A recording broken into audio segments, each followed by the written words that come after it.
What up, everybody? This is Struggle Bear coming to y'all once again with another review of the Haves and the Have-Nots. This is season 5, episode 4, A Mother's Wisdom. I wasn't going to, A Mother's Wisdom came out, y'all, on the week that New Edition came out, and I thought that that was a bye week. So I totally have forgotten about there even being an episode that week. So when I seen last week's, I was like, oh, I missed. I gotta go back another week. So then I had to go back. Then I had to squeeze in the time to go back that other week because I wasn't gonna watch last week's until I seen the week before. And then I said I wasn't going to do the review on the week. On this week of Mother's Wisdom, but I have got to because there's certain little points that I want to get out of that, which brings us into the next episode, which I will do after this one. But man, oh man, the next episode was really, really, really good too. But this one had hit some heartstrings in my heart, or some different little situations that I'm familiar with that hit home in my life. And I mean, I couldn't just not talk about it to the people that are out there that can actually sit there and say they understand what I'm going through, or for people who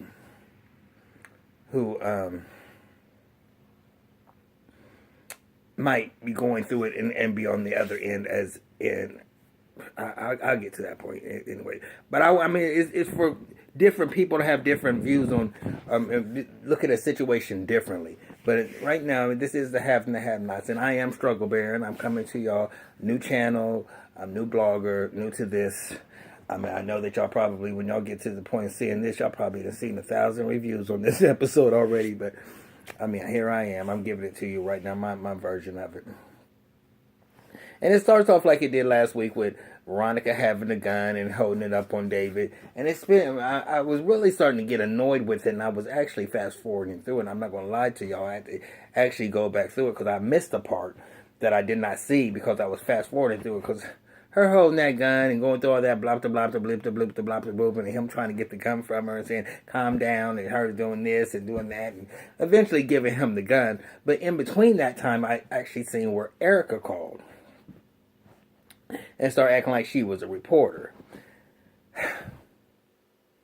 I can't, because I now have seen both episodes, I can't jump the gun and whatever, so I have got to do this as if I haven't seen no other episode, to be honest with y'all, which is going to be hard because even in the subject line that I was talking about, the thing that hits home, that switches up. And I mean, Tyler Perry, sometimes your writing, man, can be so much on point. And I mean, going off the subject of this review, when I have two gay writers, or two gay Tyler Perry and Lee Daniels, storytellers, both of them gay, both of them coming up on rough times. At least Lee Daniels' stuff really is a little bit closer to home than sometimes how outlandish Tyler's that.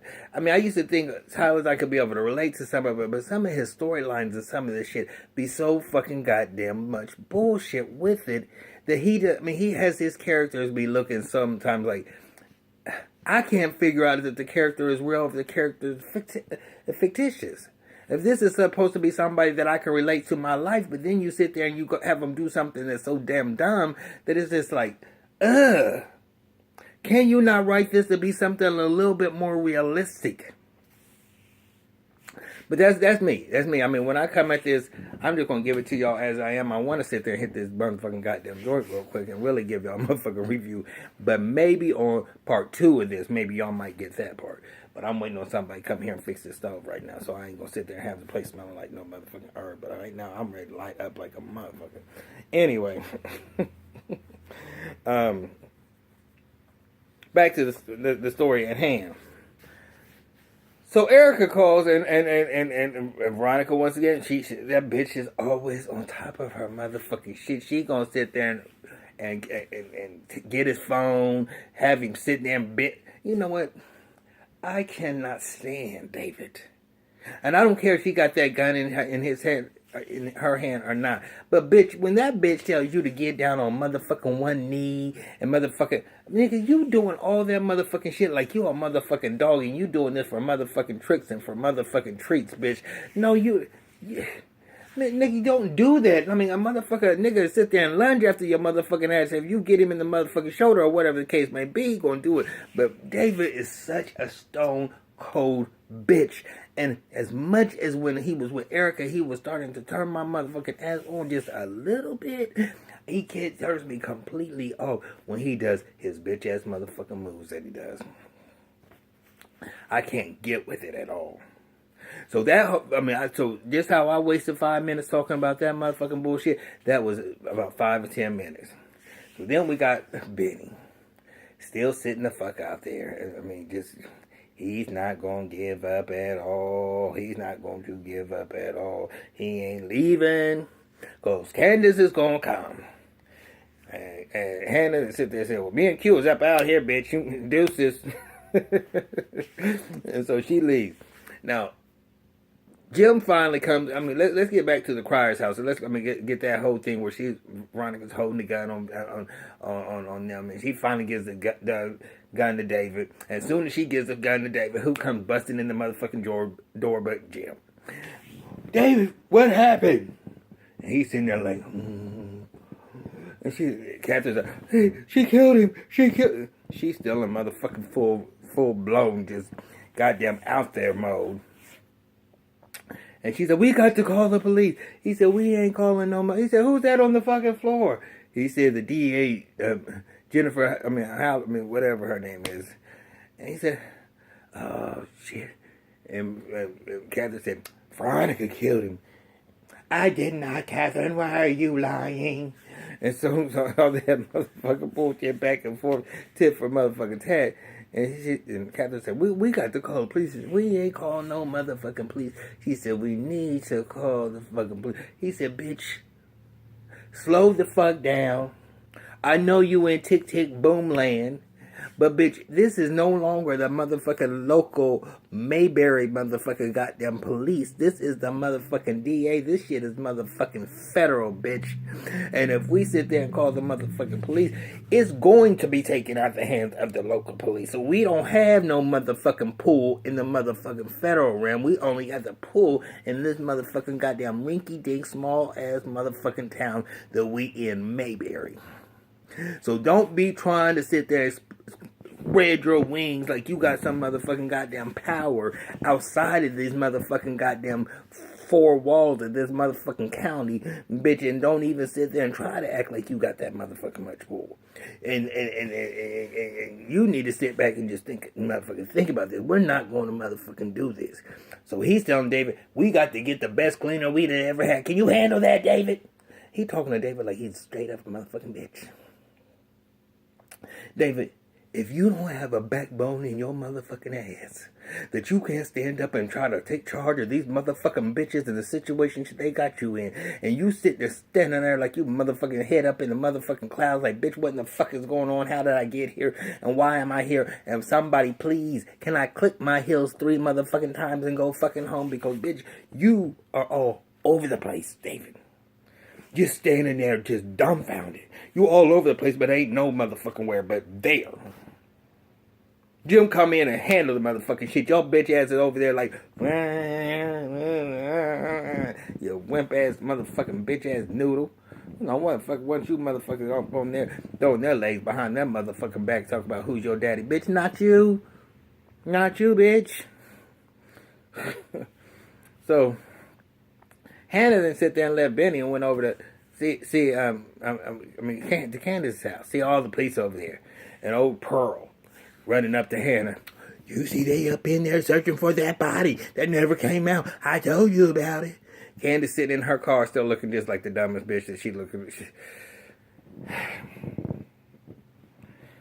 You got yourself so far wound that you got everything getting ready to crash in on you all because of your dumbass motherfucking brother. All these dominoes are falling because Benny had to sit there and open up his motherfucking mouth, thinking that he was motherfucking getting ready to teach you a motherfucking lesson, and not knowing that he was destroying how many people lives he was fucking destroying by just not finding out the situation. And if he wasn't so dumb, he would have known that something was wrong, because he should know his sister by now. How many times you gotta touch a motherfucking fire to know that it motherfucking burned you, Benny?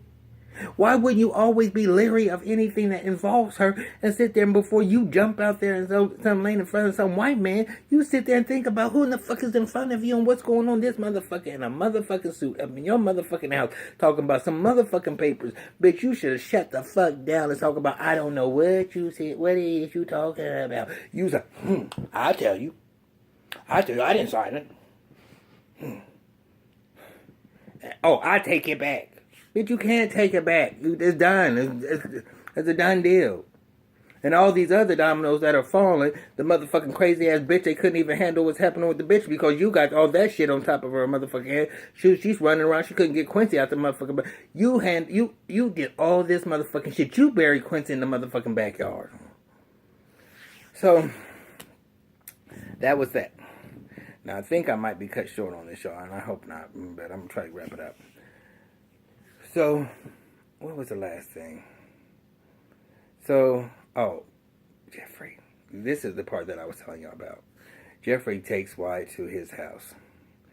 And I'm like, Jeffrey, how dumb can you motherfucking goddamn be? You stupid ass, ass, dumb ass niggas. And you gonna take this motherfucker who just came out of a fucking coma from an overdose, and you gonna allow him to run out the fucking hospital and take him where he wants to motherfucking go. Where do you do that shit at, man? Where? And then you're going to sit there and go over there, and then you're going to want to leave him in that. And you know what? I was like, why? How dumb can you be? You done just came out of a coma. You got to be the stupidest person. But you wanted Jeffrey to stay, and you know him. Jeffrey is sitting there saying, "Yeah, I'm tired of, I'm done loving you, and I've been loving you, and I'm giving up, and I'm done, and I know when this end is." And so he's leaving. Why begs him to stay? Now, see, this is the thing, Jeffrey. If you want to wash your hands of him, you should have never taken him to his destination. You don't sit there and drop him off in the motherfucking goddamn crackland, and then motherfucking sit there and just think, okay, he's on his motherfucking own. You should have let him get to his apartment on his motherfucking own. You should have let him get out that motherfucking hospital on his motherfucking own. And you should have told somebody what he was planning on doing. You should have never even allowed that. If you really cared anything about him and about his sobriety and trying to keep him on the straight and narrow, you would have gotten some assistance in that whole matter, not thinking that you were just going to drop him off and he was going to want you so motherfucking bad that he wasn't going to do it.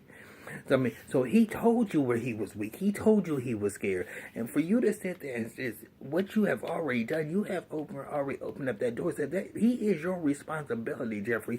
And if he does motherfucking fail, I blame it on your motherfucking bitch ass. Because you had the opportunity to stop him in the hospital. You could have called anybody, the nurse, security, or anybody, and had him stopped.